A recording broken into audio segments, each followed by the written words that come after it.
It's time for Too Many Angles, Russell Westbrook edition. Hey. Wow, look at that. Zach Benevey doing the voice today. That's right. Russell Westbrook got another triple-double last night.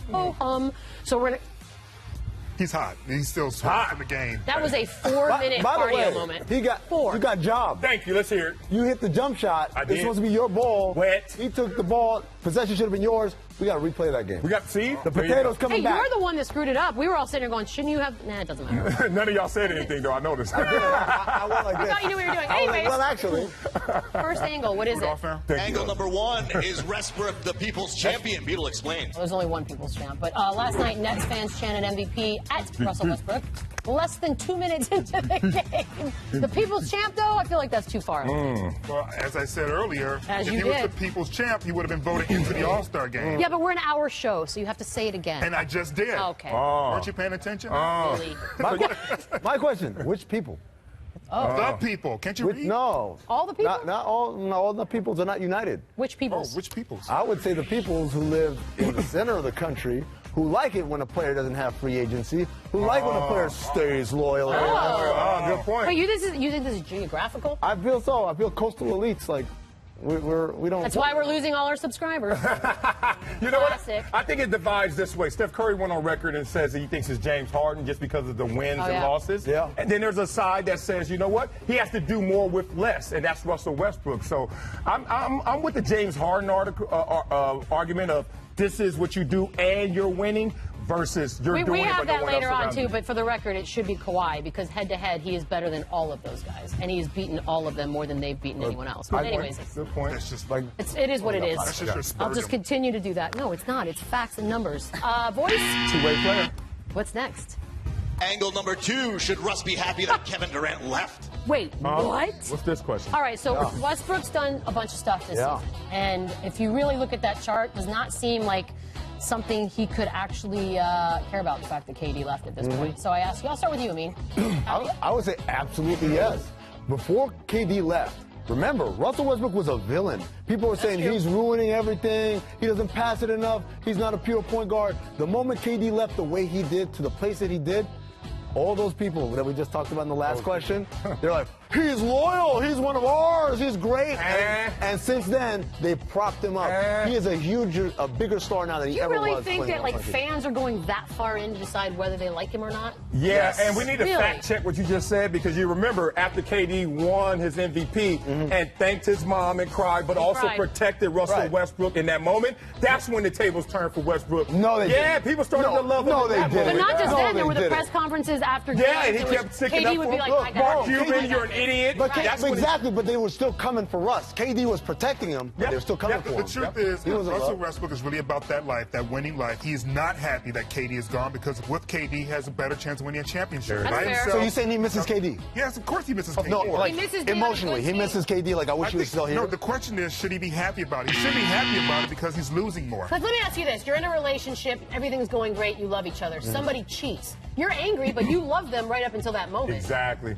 You know what? You will give up some plays individually for the team wins. And All I right, think that's what next. Westbrook is. Angle number three, should the best player on a mediocre team be MVP? Well, I mean, that's like, here's the problem. These are the past MVPs and where their teams finished in the standings. Right now, the Thunder a 6 seed.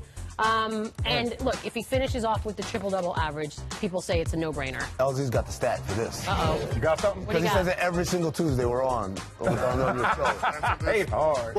I mean, you do. The one thing I will say is that the very first MVP trophy was handed to someone who was on a team with a sub-500 win record. That was Bob Pettit. Kareem Abdul-Jabbar also won MVP. His team finished under 500. So is Russell Westbrook's team going to finish under 500? No. So there's a precedent that's been set for a mediocre team to have an MVP on it. That was 400 years ago. We haven't had. I'm sorry, is that Max Kellerman over there with the baseball stats and the We 30s? haven't. West Sunsell. That wasn't 40 years ago. All of that was like ancient times. The last time we had an MVP who didn't win 50 games in a season was like 80. Was Moses Malone in the early 80s. Look, we set a precedent here. Now, if he averages a triple-double, I'm on record saying he should win MVP for sheer degree of difficulty, regardless of what their record is. But if he doesn't, like if he ends up It's with 9-9. it goes to Kawhi or Harden or someone else. Do you know their record, though, when he doesn't get a triple-double? Don't care. They're only 30%. Right, but you can make the same argument for other guys with better teams. But the triple-double is the barometer. He has to play out of this world just for them to win a game. All right, Too bad.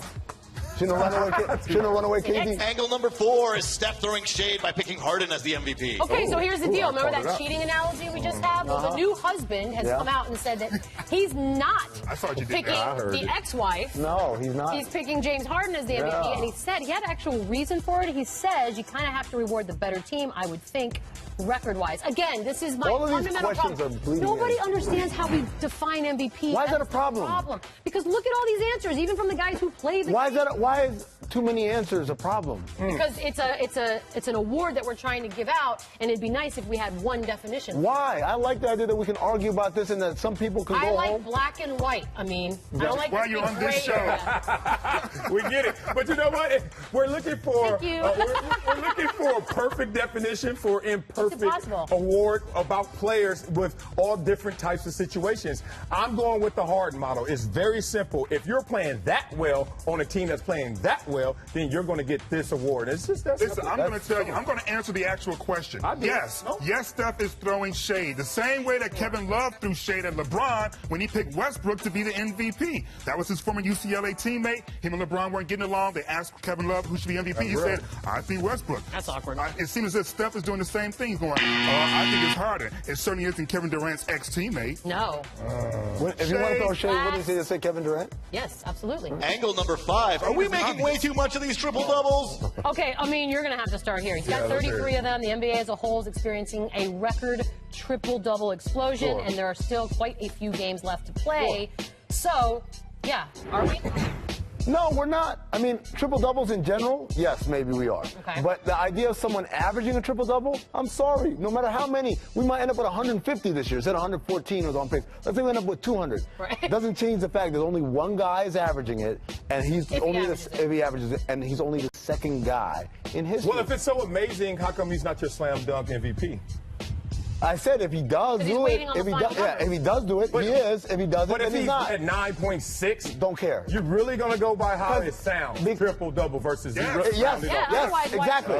Because I'm giving it to him on the basis that only one man has done this in the history of the league. Yeah. The moment he doesn't become the second man to do it, guess what? You like all those other losers. Even at 9.9, you're just a guy on a bad team. And that's all that is. Yep, just a guy on a bad team. His triple double, such as everyone else, is that when he gets a triple double, his team wins over 81% of the time. There it is. They only have 27, 28 wins. He's got 30-some triple-doubles.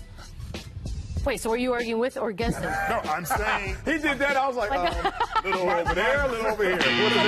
My point is that I don't think we're making too much of triple-doubles, but what makes Westbrook's triple-doubles so special is because they have such a direct impact on his team's success. We'll be right back. Not every game.